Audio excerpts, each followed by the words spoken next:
Hello and welcome to Geek Chic, created for you because intelligent conversation never goes out of style.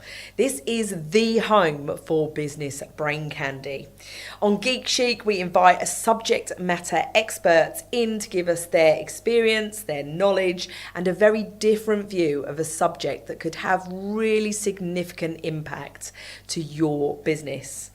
This podcast is brought to you from Sales Geek Essex in partnership with DMB Films, the home for professional podcast filming. Links to all of this will be in our About section. This episode of Cerebral Sweetness is all about mindset, and I have the most fabulous and one of my most favourite people in the world, Richard Few, who is Chief Geek and founder of the brilliant movement, which is Sales Geek, which is an organisation I have had the honour of being part of for over 3.5 years now. So Richard's intro is not going to be an intro, because I could speak to you about 1 million topics and get geeky gold for miles, like for days. This could go on, folks. But today we're specifically talking about mindset with a very specific angle. So Richard, talk us through your angle and the reason why you wanted to talk to us and have this podcast about mindset. Yeah, I think for me, it's the beginning of everything. Mindset. I think getting that right, it becomes a filter for everything you do in life. The opportunities that you create for yourself, the things that you go and achieve, we pretty much decide whether we do or whether we don't. And I think there's a lot of locked up potential in people that the only thing standing between them and doing great things is their mindset. That's right. Yeah, exactly right. So yeah, I guess I've learned that over years. I don't think it would have been appropriate for me 15, 20 years ago to be sat here talking about it. I've gone on my own personal journey with it through some of that's my career pre-Sales Geek. A lot of that's been in business for nearly 8 years. I've had to learn. I think the biggest thing for me in all of this is sort of taking control, really, and trying to overcome this existential threat of this comfort crisis that we have. And I think we universally accept that people's mental health is a challenge. The NHS is under a lot of pressure in the UK due to this new pandemic, which is mental health. And I think we can take some accountability for that. And I think there's things we can do ourselves to take care of that ourselves, really, rather than being reliant on someone solving the issues that it creates. I think we can get to the root cause of it. A lot of that starts with us. So that's all about causes rather than symptoms, because we so we have an entire sort of medical, system which deals with symptoms, not causes. Yeah, I think it does, and that's close to my heart. Some people who are very, very close to me have had to be treated for the results of having poor mental health. And we've had family members that unfortunately have paid the ultimate price for poor mental health. So this comes from a place of sympathy for that, but also an understanding that it's not going to change for us. We have to make a change for it. But also for people that, for me, even that don't have poor mental health, but are just living in that comfort bubble and aren't living life. We're here for a short time. There's some amazing things we can go and do in our lives, and unfortunately, most of us don't. We just glide through to a point where we can't, and then that's it. Yeah. So the only time, because we're not positively motivated, are we? No. I mean, as human beings, we tend to be risk averse. We don't tend to be positively motivated. So everybody has a gym membership, but how many people actually go? How many people pay the price? And I think this is something that my son and I talk about. It's all very well knowing what to do. We all know what to do. We all know what is good for us. But it's the people and the mindset which says, are you willing to pay the price for what it is you say you want? Because that's the big difference, right? Yeah, well, we're all going to pay. Yes. One way or the other. So you take out the gym membership, and for me, you've got two choices. You either, there's a price in the gym membership, and all the coffees that you drink while you're there, and the protein shakes afterwards. all of that stuff. So I think you have a choice there. Actually, it's you're either paying the price of the discipline and the consistency of using it and going and making time and forcing that into your routine and making it a thing, or you pay the price of not doing it. Yes. Either way, you're gonna pay. You're gonna pay the price, and unfortunately for a lot of people, they pay the price of not maintaining health. And I think for me, again with exercise, it's not. I don't exercise, as you can see from I'm an overweight middle-aged dude, right? But I don't exercise for physical appearance. I exercise as much as anything to stay healthy in other ways as well. And yeah, obviously heart health and liver health and all those sorts of things. But actually, as much as anything, my main reasons for exercising, as well as doing some fun stuff, is it probably helps my mental health more than anything else. That's incredible. So as geeks, we talk to ourselves. We talk to our customers, our clients, and the rooms of people that we entertain and train. We talk about the cost of not. Right? We calculate the cost of not. A prime selling point for anything that's a distressed purchase or a positive purchase or a solution for pain points is around the cost of not. Yes. So we live that space, but I don't think many people think about the cost of not when it comes to physical and mental health. Yes. I think, but psychologically, we prioritise the now, not the then. Yes. And we see that in business, right? I think some great entrepreneurs in the world who are visionaries that have great forward visions, but actually the majority of people struggle to live in the future and struggle to understand. Put themselves in that future state, and given for most human beings, given the opportunity of prioritising the now or prioritising a positive future state, they'll prioritise the now, because the survival instinct is, I need to live now, I need to get through the next day, I need to get through the next week. We're not great really at properly laying out the path ahead of us and saying, well, actually, if I behave like this for the next year, this is going to be the outcome. Or if I behave like this for the next 5 years, this is going to be the outcome. And we're very much in the now. It's really interesting. What did I watch? I watched something by a renowned psychologist, which I can't remember the name of, and they were saying that the basis of psychopathy is choosing a short-term gain over a longer-term relationship. Yeah. Like the connections, like bonkers, right? Yeah. It's like, what the hell are we doing? Where are we leading ourselves to? What is going? You talked about, and it was a big thing, the existential comfort crisis. Yeah. Talk to me more about that. Well, I think it's a really weird situation in society at the moment, because we're all getting more poorly. Yes. At a time when life's never been easier. Yeah. So we don't have to go and catch our food. We live in very comfortable houses with heating and running water. But I've just come back from India, my second trip to India this year, 10 days in India. And that gives you a real sense of perspective around, we talk about poverty in the UK, so you cannot compare it to poverty in a region like India, a developing country. No. But for 99.9% of people living in this country, even for people that go through relatively hard times or difficulties, it's still comfortable, right? We get to walk into a shop, buy things that have been pre-packed for us, ready to go. We don't have to cook anymore, they don't have to find their food anymore, they don't have to grow their food anymore. There's cars, there's things to transport us, which means we don't have to exercise anymore. We sit in comfy chairs. Sick, though, right? We sit in comfy chairs all day. Yeah. It's kind of, so we crave it. Like, we do crave it. Yes. Therefore, we find it very easy to do the comfortable things. But I think as a result of that comfort, as a result of easiness, it's actually making us more poorly. Yeah, I absolutely 100%. Going outside barefooted in the grass. What was it said? There's something about the Indians when they designed trainers. They went, that's the death of humanity, because you're putting something between you and the earth, which is where you get connection and sustenance and energy and all of those things. And we've cocooned ourselves in safety. We've like, for whatever reason, we are risk averse, we are designed not to die, but it's like we've taken that step with so many steps too far. Yes. So many steps. Yeah. So I think you're right. I think there is an existential comfort crisis. I'm going to carry on repeating that. It feels really good when I say it. So doing that, so we're sitting there and not doing the hard things. Yeah.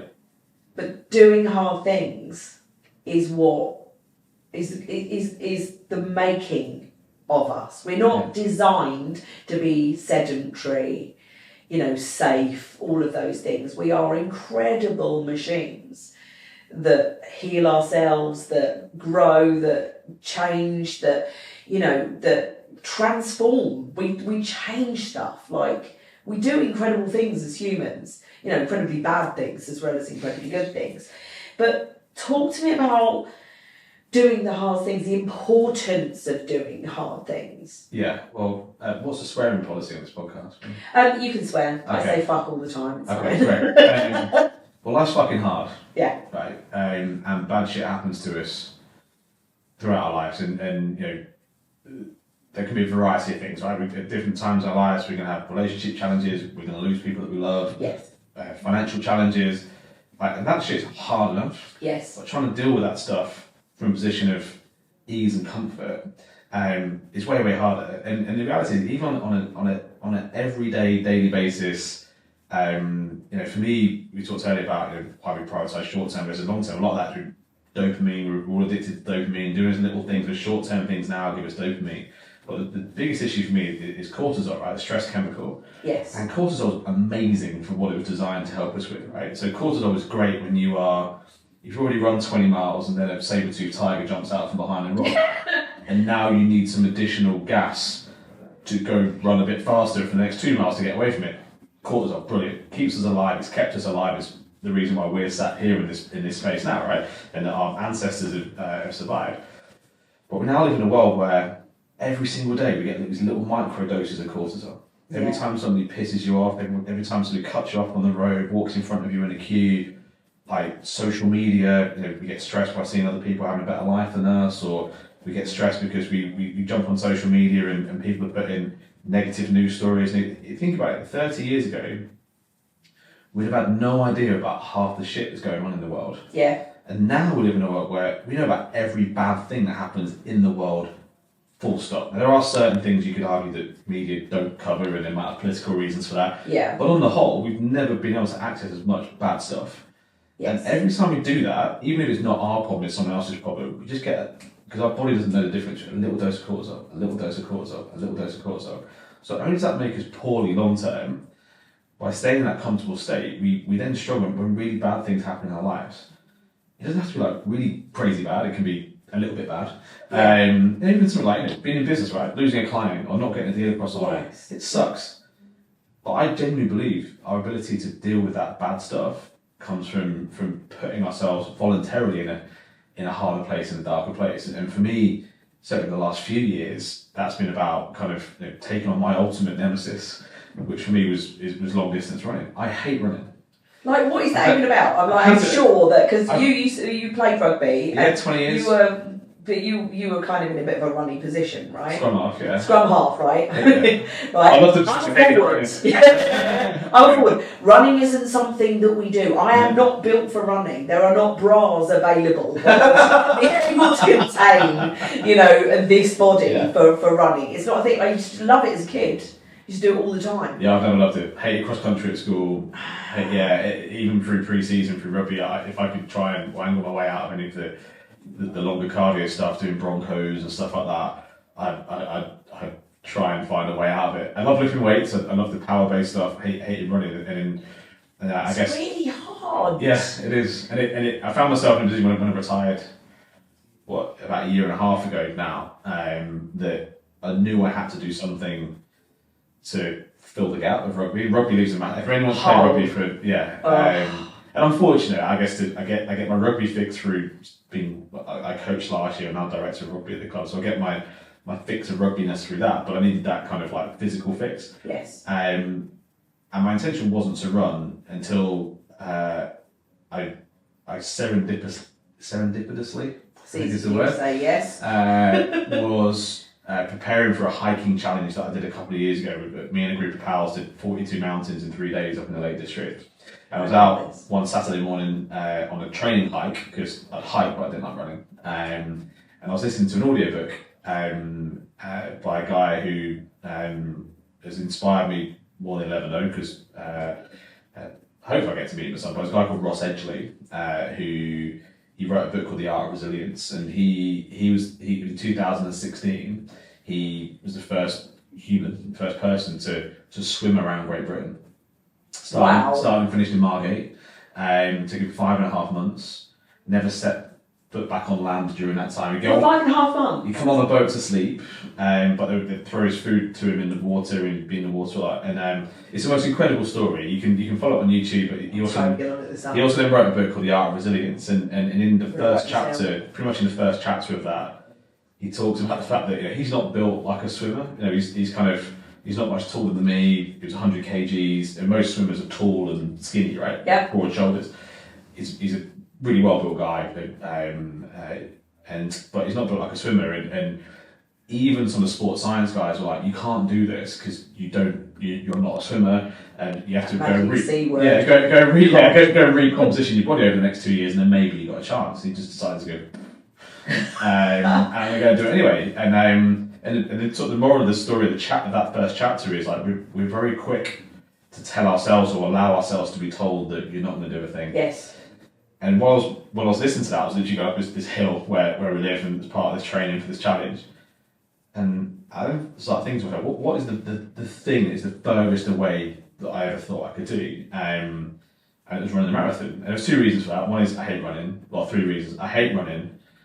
I'm not built like a runner either. Again, I sort of said to myself, short and stocky isn't the profile for running. That's not a thing. And then 17 years ago, I had most of my right lung removed, and obviously lungs are quite important when you're doing kind of risk rent. Yeah, for living and things. Yeah, so I thought that's quite a hard thing for me to go and take on, and that was in the summer.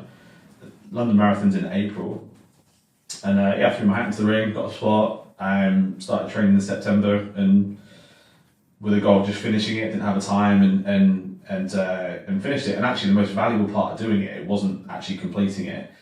It was the discipline, the process of the training for what was 6 or 7 months. Doing the hard thing.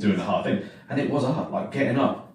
3 mornings a week during the week, and then on a Saturday morning, we live in Lancashire, like rains a lot, it's cold. Running on country roads because we live in the middle of nowhere. Nearly getting run over in the snow and sleet and coldness, and doing 8 miles, then 10 miles, then 12, and 15, 16, on your own for like 2-3 hours at a time. I felt great for it. Great for the soul. Yeah, I mean, great for it. Out in nature, running. Yeah. It is literally the only time my brain stops, when I'm doing something physical. So that's like sleep. That's as valuable as sleep. Not thinking. Yes.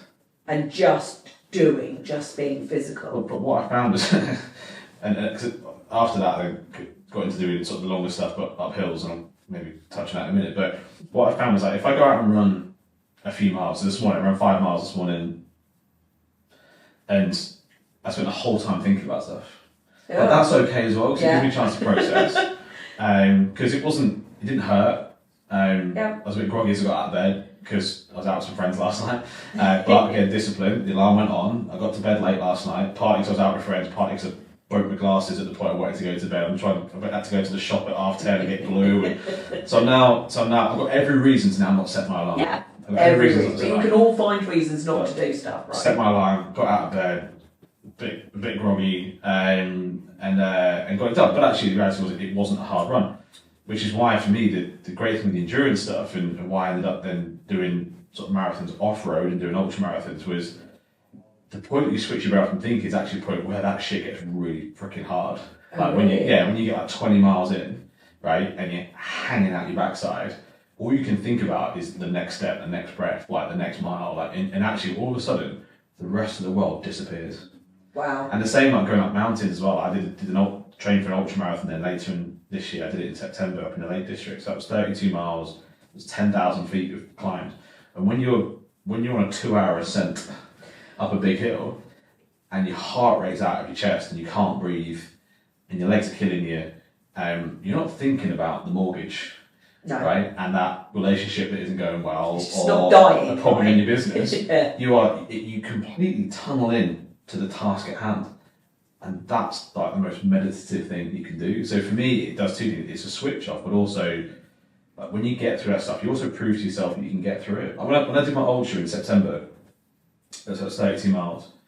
At mile 18, we were stood at an aid station, and both me and my friend I was running with, we had absolutely convinced ourselves we weren't going to finish this, and we were going to turn around. We actually turned around, and it's not getting dramatic about it. We got to this gateway just before the aid station, and it was the last kind of turn off where you can kind of do a shorter route back to the start finish. Oh.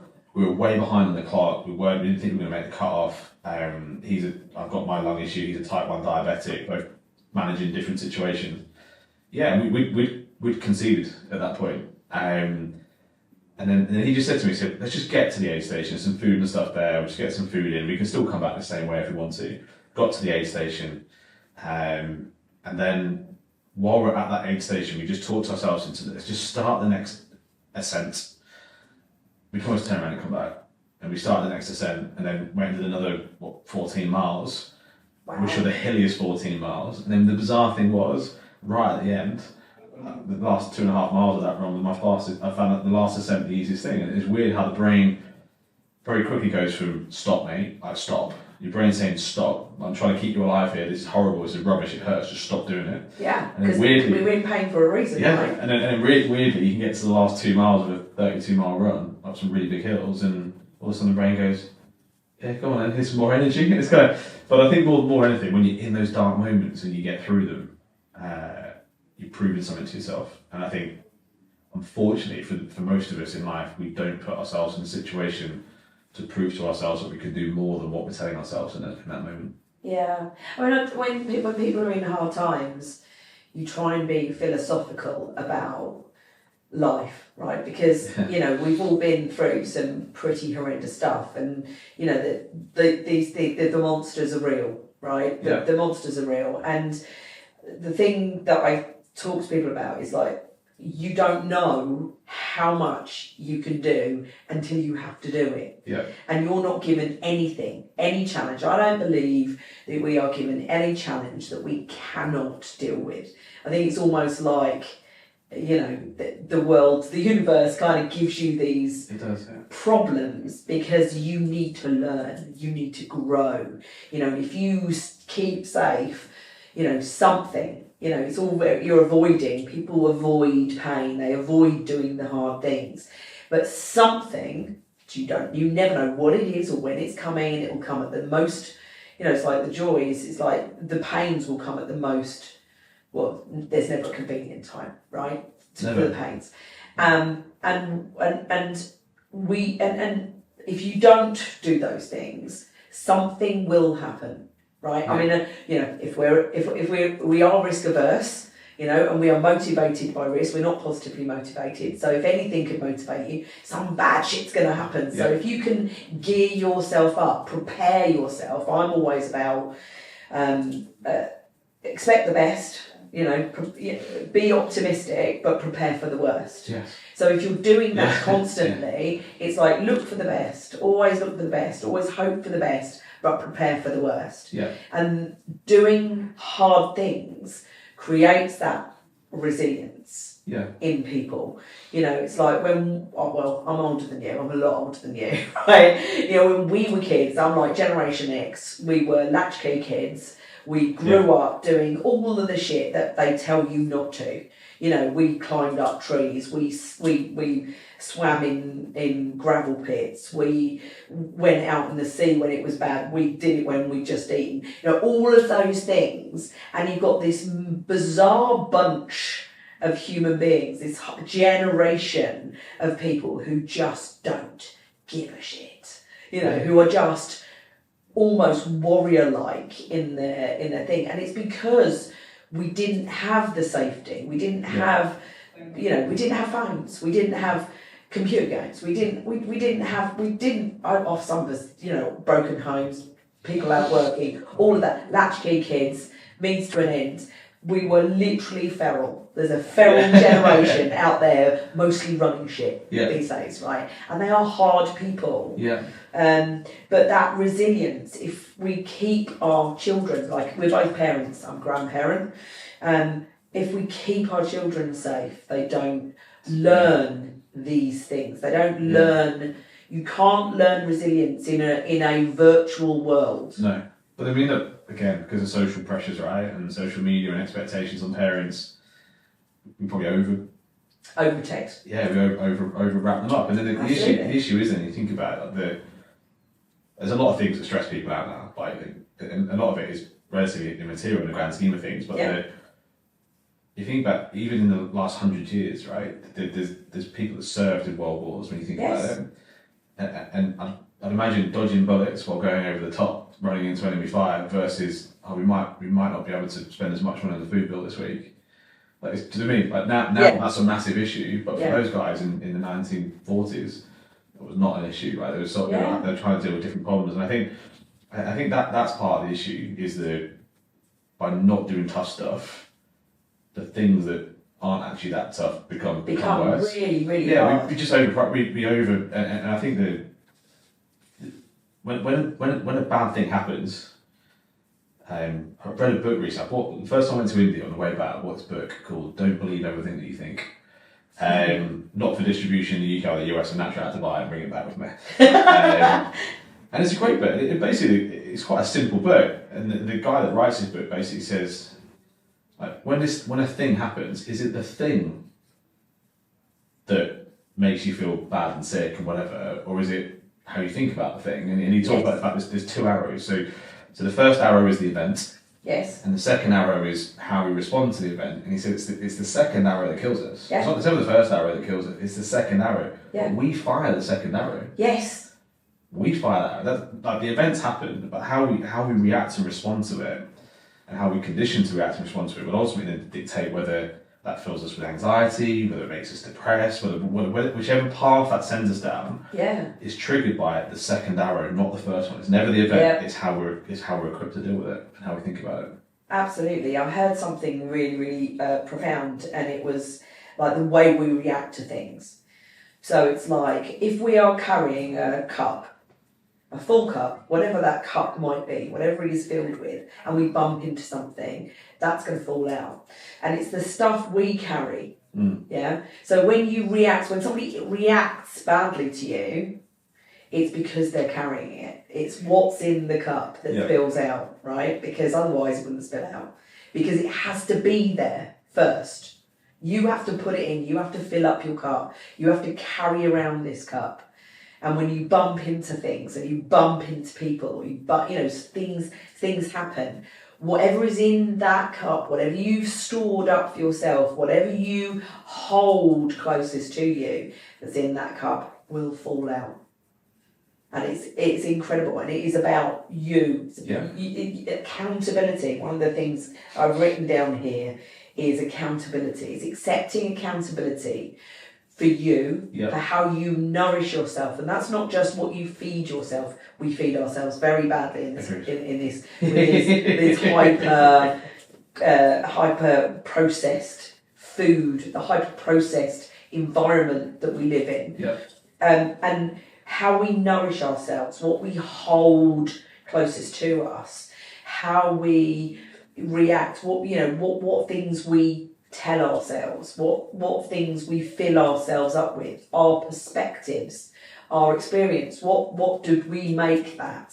Because the experience wasn't the thing, it's what we made the experience mean. What did I make that mean? What was my part in it? And this whole accountability and discipline, that all kind of sits together, doesn't it? So where does this accountability piece work in doing the hard things, right? Because it's getting up in the morning and getting up. How many times have we all sat and looked at the alarm clock going, oh, can I eke out another 9 minutes? Yeah. Or, what is it like, avoidance, that sort of thing. How does that accountability and discipline thing really works? Because It's a mystery to a lot of us. It is, and I, again, in the interest of transparency, I definitely have been worse places in the past, and I guess the key moment for me was I was on a Zoom call in 2020. I've just joined an organisation called buisness, which is like a chief exec peer group, and had this great speaker, a guy called Brad Waldron. Check out Brad; he's an absolute dude. He did a session on Stephen Covey's 7 Habits. 7 Habits are highly effective people. Get great book. And the 7th habit is about sharpening the axe. That's just about kind of like your baseline of sort of like personal condition and state of mind and health and that sort of stuff. And he said something to me which just landed like. And this sometimes we consume stuff all the time. Every now and again, something a bit like the Ross Edgley book, which led me to running the marathon. He said. And again, also from a position of he accepted that he hadn't been perfect in his own life too, and I absolutely haven't. Who has, right? He just said, the way we need to look at it is we're all going to get an invoice at some point, a health invoice. Yep. We're all going to get one. The only things you can control is when you get it and how big it is. Ooh. And at that point, I think about 2020, at that point, that was like October 2020. We'd navigated this business through 6 months of at that point of a COVID pandemic. We were staring down about of losing a business that we poured our guts into for 3 years, and through no fault of our own through a pandemic, we had to fight tooth and nail. It was really hard, really hard, and then obviously the personal challenges with that. We're trying to homeschool our little boy whilst the two of us are trying to keep the business running. I don't mind it because of my lung condition as well. Like COVID scared the shit out of me. Yeah. Because so I get it's really my dad's 76. I get a text from the NHS before he does about the booster every year because of my lung condition. Right? So I know it's a real issue. So I was pretty scared, pretty anxious about it. Yeah. And at the time I got that call and listened to Brad. I was fat, sick, and not in a good place. And resting heart rate was probably 25 beats a minute higher than it is now. I felt like shit. And Brad they just said it. I went, fuck. Yeah. Like at that point, it's a few years ago now, so I was in my late 30s. I'm like, yeah, a lot of dudes that start hitting 40. I had a friend I went to school with that died of heart condition. And I'm like, people start dying, right? I'm like, fuck. Yeah, I'm not a young dude anymore that can kind of abuse his body. Don't get me wrong, I love a good time, right? I like a beer, I like my food, I like socialising, but the reality hit, and the very next morning, well actually that night I got home, I put a saggy old set of trainers next to the front door, and I suppose the expression is I just knocked over the first domino, like, and it is. I think that we sometimes go, oh yeah, but if you're going to go for a run, it's because you're going to go and train for this or go and train and do that, and a good friend of mine, actually, who we both know, a guy called Lee Eldridge, big up Lee. Yeah, absolutely. Still my performance coach. Yeah, he's such a good dude. There's so many nuggets of wisdom Lee's given me over the years, which I'm really grateful for. And one of those was about kind of the goal setting versus kind of almost, like, don't run because you want to run a 10K, run to be a runner. So use it to define who you are rather than what the goal is. And I was like, yeah, I don't need a reason to go and run, other than the fact that that's going to be the guy that runs 2 or 3 times a week, because that keeps me healthy and sane and out of the doctor's surgery for as long as it possibly can. And then and then it's weird, all of a sudden start running, get into a habit, it then becomes your new habit, you make time for it, and people all the time go, I haven't got time to get to the gym. It's addictive, right? Yeah, make time. I think about, we get crazy periods of busyness here, and I'll always make time. Like I ran this morning because I know that have a couple of beers with you guys tonight.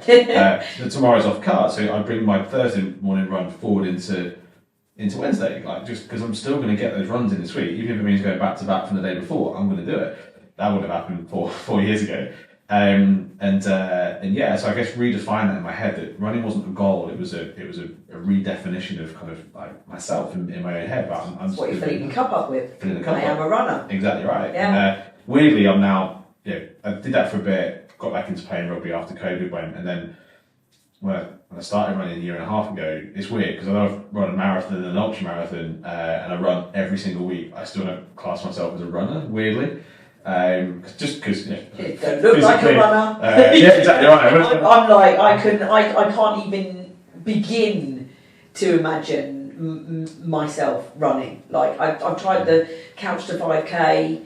You know, I've tried doing that. You know, that stop. I'm like, it bores the life out of me. I just can't get my head around it. How? But the discipline of getting through that boredom, and that's the thing with it, like discipline and the consistency. Like again, you know, we talk about mental health and stuff, but like, you know, like people struggle more so than ever with attention. And whether that then ultimately gets to a point where someone's diagnosed and they get the diagnosis of ADD or ADHD. But generally, as a species, we have attention deficit, right? And absolutely. I don't want to admit, like, a lot of the time, I struggle to watch programs on TV without picking something else up. Maybe live sport, I can just about do it. But I was chatting to a friend of mine literally last night about it, who, you know, you wouldn't ever say that guy's got ADHD.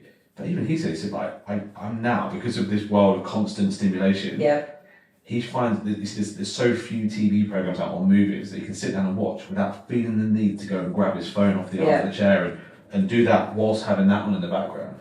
And actually... It's so awful, isn't it? Yeah. It's an entire environment. Yeah. But there's only, for me, I mean, don't get me wrong, I get some people are born with that condition, right? But I think also we live in a society where it's also harnessed in people because of the stimulation we have. So there's two things you do that. You can either try and remove the distraction and put the phone in another room, you can try and do that stuff, or get comfortable with stillness and boredom and doing shit that could actually be quite boring, because we live in this state of constant stimulation. And I think that we're constantly distracted. There's constantly stuff throwing itself under our nose. And unfortunately, a lot of that stuff isn't good shit either. No, it's not. It's very unhealthy. It's not good shit. Boredom itself, right? Yeah. We don't...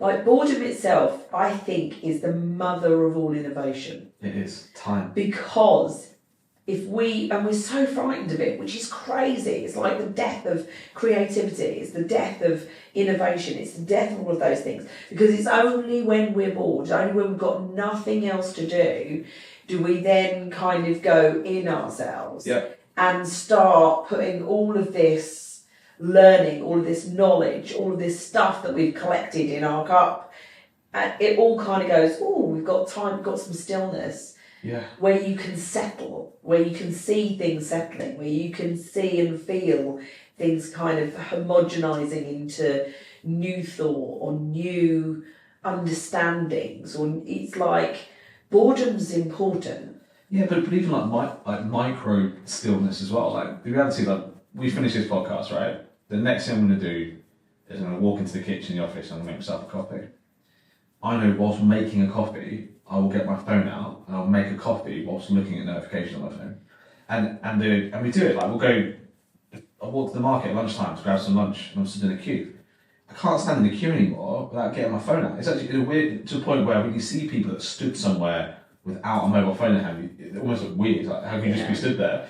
But it's really weird. This trip to India, right? I had between the flight, no phone, fantastic.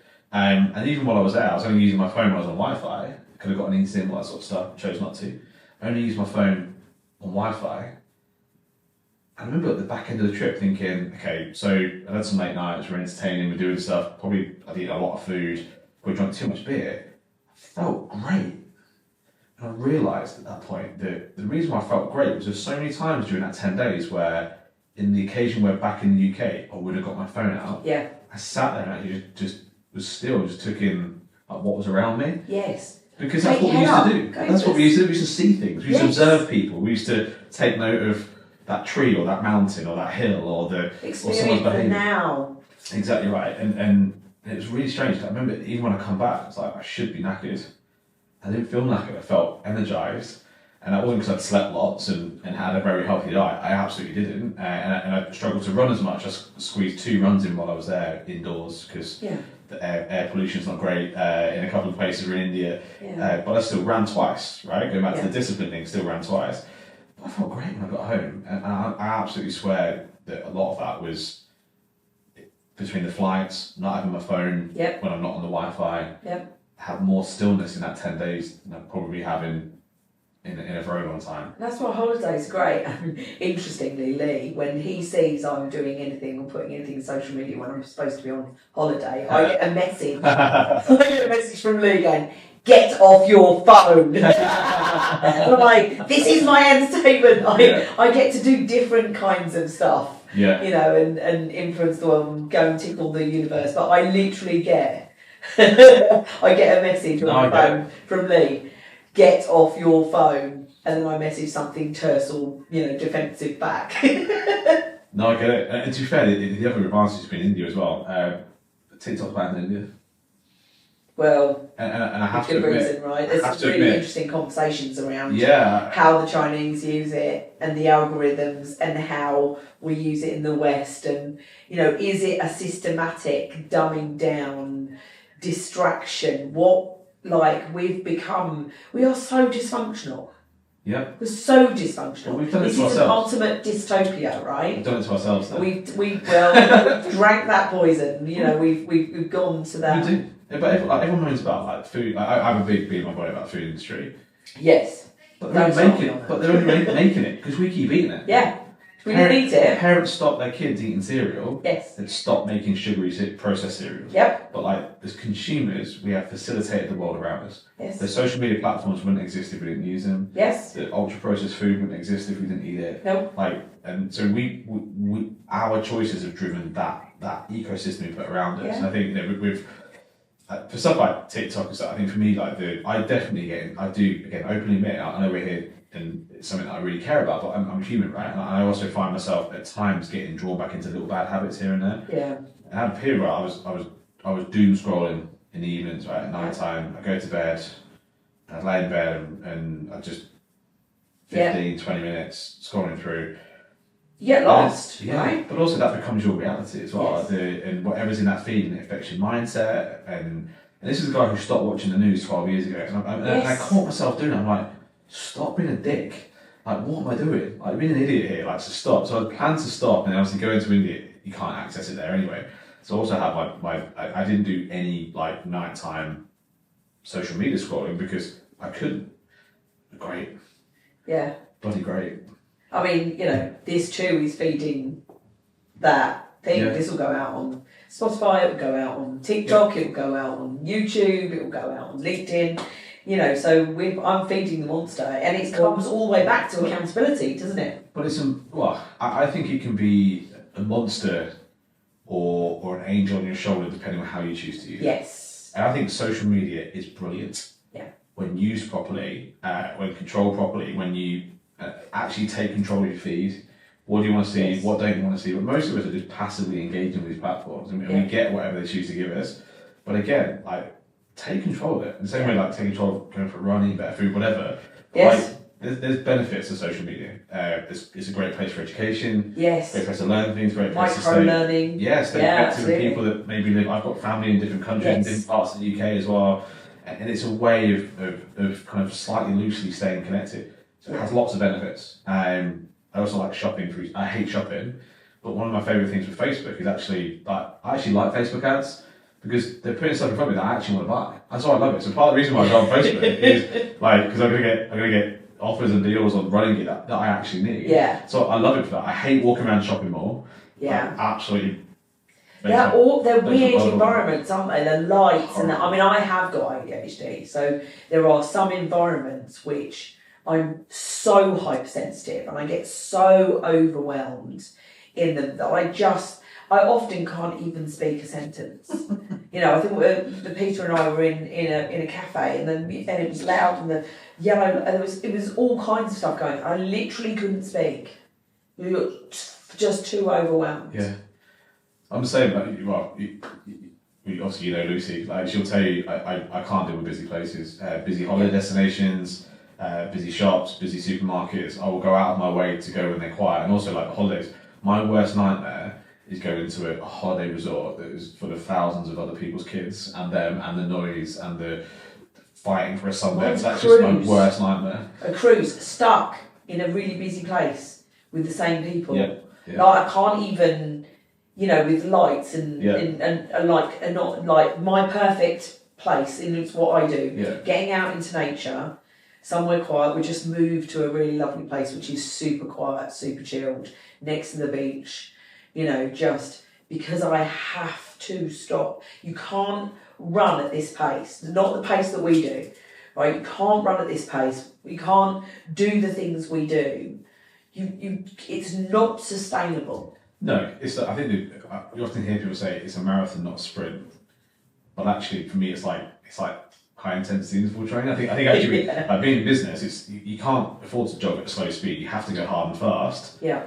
And then break, and then hard and fast and break, and then hard and fast and break. So it actually is a sprint, but it's a series of sprints broken up by rests. In the same way that if you were on the rugby pitch, right, for pre-season, you're doing a sprint, right? You can't maintain the sprint pace for forever. So you absolutely need a break. But that's why we got our camper van a few years ago, and that's my idea of a break, getting away from it, and the peace and quietness and the still. My next thing. Yeah, trying to find places with no phone signal. Which my 11-year-old doesn't appreciate because he absolutely wants to be connected, but I quite enjoy these days being disconnected. Yeah, and it's amazing because it's like when you take away all of those things, your kids become kids again. Like I remember that when you know when my kids were in their teenage years, and we had a power car or something, and they all went outside and jumped on the trampoline like 4-year-olds. Yeah. Like the joy, the glee, the freedom, the release, you know, and the same is true when you've got, you know, I think pretty much all of my family are on the spectrum. When you take young people, older people, out into nature, all of a sudden they just kind of, you get that calm. Well, you get we all have a sense of adventure. I think he gets sucked out of us a little bit, and I think my son's the same. Like he's 11. Again, typical 11-year-old. His world revolves around YouTube and PlayStation. And when he's gaming like with his friends, like, trying to get him to do anything else is really, really hard. And then we jump in the motorhome, we drive somewhere, we've got no internet connectivity for a bit, and then he's bugging me to go and do stuff, right? We're going to climb up those rocks, and want to go and see what's on the top of that cliff top over there. I want to go chuck a ball around, I want to go and like, let's go explore that. I'm like, is this the same child? Yeah. It is the same child, just a change of environment and a lack of connectivity, and therefore it gets out of their way and gives an opportunity to go and explore. But I think but again at the same time as adults, with a child it's different, right? That's kind of on us as parents. Yes. Until it's a certain age, but as adults, we find it very easy to position ourselves as victims to all of these things, right? Victims to the food, victims to the work hours are working, victim to social media, victim.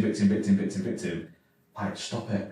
Yeah. Like, just, no, like, you don't have to be a victim to this stuff. Like, it's all controllable. It's all, not controllable, it's all stuff you can choose to not do, right? It's all stuff you can choose to do something else, or put the phone down, or go for that run, go for that walk. Like, if you're not, like, just do something, get outside, vitamin D, fresh air, movement, like, just, like, we still have the opportunity to walk up the stairs rather than take the lift. Yes. It's all at our disposal. We're not victims to our circumstances. We are the architects of our own world. Yes. Yeah. And I think learning that at a really early age, I feel changed the way, because I didn't have, I didn't have parenting. I didn't have those things. I had some good influences, I had some good values from my grandparents, my father, but day-to-day parenting wasn't necessarily a thing. But it's when you really believe that you are the architect of your own life. You absolutely are. That at that point it changes. So that's the mindset stuff. And I realise that we've been speaking for 47 minutes, which is crazy. I told you it goes on flash. Yeah, definitely. So thank you. There's so much great stuff in there, and mindset, absolutely. And I'm sure that we'll have different focuses and different perspectives on that. Perspective is everything. But it comes down to my two fluffy questions, which you get to be prepared for. And the first one is, what's the best piece of advice, let's keep it around mindset, that you could possibly kind of put out there that would make a difference to the way that we perceive things? I think I'm going to try and package up into one thing, but it's kind of sort of two things packaged together. I think like go and do something that scares you over the next year. Yeah. Like whatever that is, and it'll be different for different people. And there's a quote from, say, this guy Ross Edgley who wrote The Art of Resilience, and it was the quote actually that I saw when I was positively procrastinating about starting this business. Right? I was, I had a lot of reasons to leave my old life behind and start this business, but I was in the process of getting in my own way. I was trying to understand too much about what would happen next. And he came up with this quote when literally he got out of the sea, having swum around Great Britain, and he said, sometimes in life you need to be naive enough to start and stubborn enough to finish. So for me, like, pick a thing that scares you, go into it with an element of naivety, because like sometimes trying to figure out everything before you go and do it is a killer. Yeah. And then just hang on. Yeah. Like, and be stubborn enough to get through it and get over the line, and in whatever capacity that is. So for me, in 2025, and we've got New Year like just around the corner coming up, I just pick something that scares you. And actually, I would argue that it's okay to then fail at that, because in the process of failing at that, you're going to succeed in different ways. Yeah, for me, like, just 2025, pick a thing that scares you a little bit, and just be naive enough to start and stubborn enough to finish it. Amazing. And my final question before we finish, this has been absolutely brilliant. You are absolute brain candy. Super geek, we love it. Who is your most favourite brain candy person, and why? Oh wow! So I've got a few actually. So it's hard to narrow it down to one. And I guess I've got I suppose a tribe of mentors. Most people don't know that they're mentors, but I have a lot of people that influence me in different ways.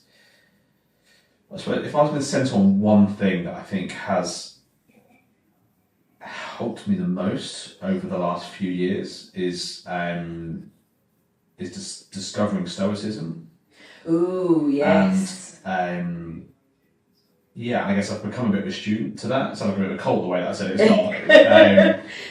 So a lot of the content that I consume, not all the content, but a lot of the content I consume will be based around that. And also people like, actually Ross Edgley, who's the guy who wrote that book, he's described himself as a Stoic athlete, and I think that there's a lot, and that goes back to the Roman times, right? Marcus Aurelius, and there's so much about it that's relevant in the modern world, and I think for me that has helped me become a calmer version of myself. Actually, I think it would be fair to say. So for me, I would endorse anybody, whether it's like the Daily Stoic podcast, whether it's just jump on Amazon. There's a ton of books about it. There's a guy called Ryan Holiday, who's probably the first guy you're going to come across when you start kind of Googling or searching on Spotify for anything around sort of Stoicism. He's a good guy to at least grasp the concepts of it. But it definitely, in terms of kind of calmness, stillness, figure out what are we in control of, what aren't we in control of, what we can control, what we can influence, what we can't. That definitely, I think, creates a sense of calm when you look at the world through that lens. So that's probably what I'll go with. I love that. Richard, thank you so much for being this Christmas. You are a Christmas gift to everybody out there in this. I'll Christmas pudding. And we all love pudding, right? Who wouldn't want to? Thank you so much for being my guest today and agreeing to being in the hot seat. I've absolutely loved listening and talking with you, and I hope that everybody out there also does the same. Thank you very much. Thank you for listening and watching our Geek Chic, our podcast created for you because intelligent conversation never goes out of style. Your chosen place for business brain candy. We hope you have enjoyed this conversation. Please remember to give us a thumbs up, a follow, a like, a share, subscribe, all of those things. Tell all of your friends, comment, give us feedback, and we hope you've enjoyed our little production. It is brought to you in conjunction with Sales Geek Essex and DMB Films, the home for professional podcast filming. This is Lisa from Sales Geek, wishing you all wisdom and wellness. Until next time.